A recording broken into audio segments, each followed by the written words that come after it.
Salut à tous les passionnés d'histoire de télévision et de liens humains profonds, bienvenue sur ma chaîne, où nous dévoilons des récits qui ont marqué des générations. Avant de plonger dans une saga qui va vous captiver, abonnez-vous et activez la cloche de notification. Votre soutien nous permettra de fouiller dans des archives rares pour partager des histoires qui touchent l'âme, révélant des vérités cachées sur des icônes légendaires. Un clic soutient notre mission, et si cette histoire vous inspire, partagez-la pour toucher d'autres cœurs. Aujourd'hui, je vous révèle un mystère qui a ébranlé les fans de La Petite Maison dans la Prairie. Le lien entre Melissa Gilbert et Michael Landon, bien plus complexe et réel que ce que les caméras ont montré. À 61 ans en 2025, Gilbert partage enfin des souvenirs personnels et des vérités sur Landon. Pourquoi, après des décennies de silence, révèle-t-elle ces détails? Quels secrets sur la vie et la mort de Landon changent notre vision de leur relation? Et comment un plateau de télévision a-t-il forgé un lien paternel indéfectible? Dites en commentaire, quelle scène de La Petite Maison vous a le plus marqué?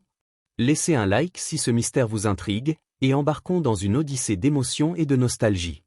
Michael Landon naît Eugene Maurice Horowitz le 31 octobre 1936 à Forest Hills, Queens, New York, dans un foyer marqué par la douleur. Son enfance est un tableau d'ombre. Sa mère, une ancienne actrice, lutte contre une dépression profonde et des tentatives de suicide répétées, laissant des cicatrices émotionnelles sur le jeune Eugène.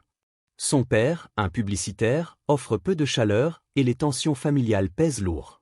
À l'école, Eugène est un garçon timide, souvent moqué pour ses origines juives et sa sensibilité. Ces épreuves forgent en lui une détermination farouche à créer un monde meilleur à travers ses histoires. À l'adolescence, il excelle comme athlète, lançant le javelot avec une force qui lui vaut une bourse universitaire, mais il abandonne vite les études pour poursuivre son rêve à Hollywood. En se réinventant sous le nom de Michael Landon, il enterre son passé douloureux et se lance dans une carrière qui transformera la télévision américaine. Dans les années 50, Landon décroche des rôles mineurs dans des films et séries, mais c'est en 1959 que sa carrière explose avec le rôle de Little Joe Cartwright dans Bonanza. À 22 ans, il devient une star nationale, incarnant le jeune frère charismatique d'une famille de ranchers. Pendant 14 ans, Bonanza captive des millions de téléspectateurs, et Landon apprend les rouages de la production, écrivant et réalisant plusieurs épisodes. Cette expérience devient un tremplin pour son projet le plus emblématique, La Petite Maison dans la Prairie, lancé en 1974. Inspirée des livres de Laura Ingalls Wilder, la série suit la famille Ingalls dans l'Amérique rurale du XIXe siècle, avec Landon dans le rôle de Charles Ingalls, le père aimant et résili. Il n'est pas seulement acteur, il écrit, réalise et produit, insufflant à la série sa vision des valeurs familiales, de la persévérance et de l'amour, des thèmes puisés dans ses propres luttes d'enfance. La série devient un phénomène culturel, touchant des cœurs dans le monde entier avec ses histoires simples mais profondes. Melissa Gilbert, née le 8 mai 1964 à Los Angeles, entre dans la vie de Landon à seulement 9 ans, lorsqu'elle auditionne pour le rôle de Laura Ingalls. Lors de leur première rencontre, elle se souvient d'une connexion immédiate. Landon, avec son charisme et son humour, la met à l'aise, transformant une audition intimidante en un moment de rire. Il avait une aura qui captivait, dira-t-elle des années plus tard. Cette alchimie devient le cœur de La Petite Maison dans la Prairie. Sur le plateau, leur relation père-fille à l'écran semble si authentique qu'elle convainc des millions de téléspectateurs. Mais cette complicité dépasse les caméras. À 11 ans, Gilbert perd son père biologique par suicide, une tragédie qui la laisse brisée. Landon, déjà une figure paternelle sur le plateau, comble naturellement ce vide. Il l'appelle Alpha, le surnom de Laura dans les livres, mais aussi un terme affectueux qu'il utilise en privé.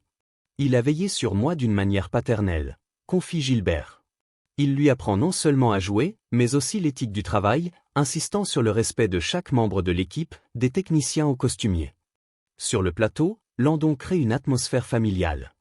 Il transforme les longues journées de tournage en moments de joie, plaisantant pour détendre les jeunes acteurs, comme lorsque Gilbert détestait les séances photos et qu'il coinçait ses tresses dans son nez pour la faire rire. Les familles de Landon et Gilbert passent du temps ensemble hors tournage, vacances, réveillons du Nouvel An, et célébrations comme une vraie famille. Landon sacrifie même ses fêtes pour commenter le Rose Parade pour NBC, utilisant ses cachets pour offrir des cadeaux somptueux à l'équipe et aux acteurs. Ces gestes, faits loin des projecteurs, révèlent un homme généreux, investi dans le bonheur de ceux qui l'entourent. Pour Gilbert, il n'est pas seulement une star, mais un mentor qui lui enseigne comment équilibrer rigueur et bienveillance. Il portait le poids de la série sur ses épaules, dira-t-elle, admirant sa capacité à écrire, réaliser, produire et jouer tout en restant un leader inspirant. Mais la vie de Landon n'est pas exempte de failles.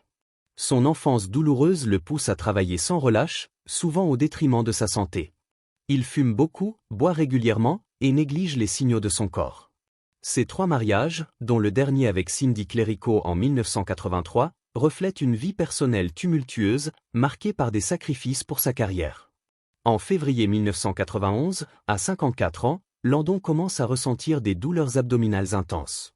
Le 5 avril, les médecins posent un diagnostic dévastateur, un cancer du pancréas inopérable, déjà métastasé au foie et aux ganglions lymphatiques. La nouvelle choque le monde du divertissement. Landon, connu pour sa vitalité et sa carrure athlétique, refuse d'abord d'y croire, faisant des pompes dans le cabinet médical pour prouver sa force. En public, il affronte la maladie avec courage. Lors d'une apparition dans The Tonight Show avec Johnny Carson en mai 1991, il condamne les tabloïds pour leurs mensonges et demande les prières de ses fans. Il suit des traitements expérimentaux, adopte un régime végétarien et explore l'acupuncture, déterminé à se battre. Mais en privé, la maladie progresse rapidement. Sa fille Leslie racontera qu'il regrettait son mode de vie. « Si je pouvais recommencer, je surveillerais ma santé. » Les derniers mois de Landon sont un mélange d'espoir et d'angoisse. À Malibu, son ranch devient un sanctuaire, mais aussi une prison, avec des paparazzis escaladant les arbres pour voler des photos. La famille démonte une partie de la clôture pour garantir l'intimité après son décès. Landon passe ses dernières semaines entouré de Cindy et de ses 9 enfants, dont les plus jeunes n'ont que 4 et 7 ans. L'idée de les laisser le hante. Ses enfants créent un livre d'adieu, rempli de messages pour lui assurer qu'ils iront bien. Il partage des souvenirs, donne des conseils, et répète à quel point il les aime. Le 1er juillet 1991, à 13h20, Michael Landon s'éteint dans sa maison de Malibu, moins de 3 mois après son diagnostic. Il est inhumé dans un mausolée privé au Hillside Memorial Park Cemetery, avec une épitaphe qui résume sa vie. Il a saisi la vie avec joie, il a donné à la vie généreusement. Il laisse un héritage d'amour et de rire. La mort de Landon laisse un vide immense, mais son héritage perdure, notamment à travers la petite maison dans la prairie. La série s'achève en 1983 après 9 saisons, mais sa conclusion, dans le téléfilm Little House, The Last Farewell en 1984, reste controversée.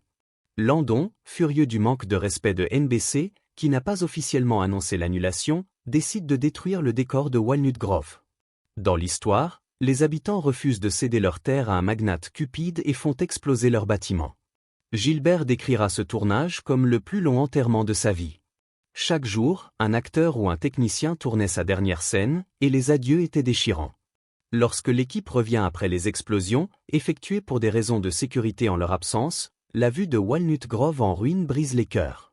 Ces bâtiments étaient notre école, notre maison, notre communauté, dira Gilbert. Les larmes des acteurs à l'écran sont authentiques, reflétant la perte d'un foyer fictif et réel. Landon justifie ce choix, il ne voulait pas que le décor soit utilisé pour des productions qu'il jugeait indignes, plaisantant même sur son refus de voir un film porno tourné sur nos décors. 2 structures survivent, l'église, pour des raisons symboliques, et la maison des Ingalls, démontée avec soin par l'acteur Victor French. Pour Gilbert, la destruction de Walnut Grove est à la fois un acte de défi et une blessure personnelle. Elle garde des souvenirs précieux, sa feuille de service, le scénario du pilote annoté, et la robe rouge du générique, encadrée par sa mère. En 2024, La petite maison dans la prairie reste la série classique la plus visionnée en streaming, avec plus de 13 milliards de minutes regardées, et un reboot Netflix est en préparation. Mais pour Gilbert, l'original est intouchable, un témoignage de l'héritage de Landon. En 2025, à 61 ans, Gilbert partage des révélations émouvantes dans un message Instagram pour le 34e anniversaire de la mort de Landon. Accompagnée de photos republiées par le Pancreatic Cancer Action Network, elle écrit « 34 ans. Difficile à croire. Je pense à vous et envoie mon amour à Leslie, Matthew, Shauna, Michael Jr. et toute la famille. » Ce message, simple mais poignant, révèle la profondeur de leur lien. Gilbert confie que la nouvelle du cancer de Landon, apprise par un appel de sa fille Leslie, l'a anéanti. « J'étais face à la perte d'une autre figure paternelle, » dit-elle, évoquant la mort de son père biologique. Elle rend visite à Landon une semaine avant sa mort, un moment très dur, mais important pour lui dire adieu. Elle décrit Landon comme un triangle inversé, un symbole de force physique, et le voir ravagé par la maladie est dévastateur. Le cancer du pancréas est une tornade brutale, dit-elle, comparant sa perte à celle de son ami Patrick Swayze, emporté par la même maladie. La douleur de Gilbert alimente une mission personnelle. À travers sa marque Modern Prairie, elle s'associe au Pancreatic Cancer Action Network pour collecter des fonds via une collection violette, la couleur de la sensibilisation au cancer du pancréas, incluant des bonnets, des mouchoirs et un sac à tarte. Nous voulons redonner pour lutter contre ce fléau, explique-t-elle, convaincue que les progrès contre un cancer bénéficieront à tous. Ces révélations ne concernent pas un scandale, mais une vérité plus profonde. Landon était un père, un mentor, un rêveur, dont l'amour et la générosité ont façonné sa vie. Leur lien, forgé sur le plateau de la petite maison, était aussi réel que celui de Charles et Laura Ingalls. L'héritage de Landon vit dans ses séries, ses valeurs, et les souvenirs de ceux qui l'a touché. Pour Gilbert, honorer sa mémoire signifie continuer son combat, raconter des histoires, aider les autres, et se battre contre la maladie qui l'a emporté trop tôt. Qu'en pensez-vous des révélations de Melissa Gilbert ? Partagez en commentaire un moment de la petite maison dans la prairie qui vous a touché, laissez un like si cette histoire vous a ému, et abonnez-vous pour ne rien manquer de nos récits sur les icônes qui ont marqué nos vies.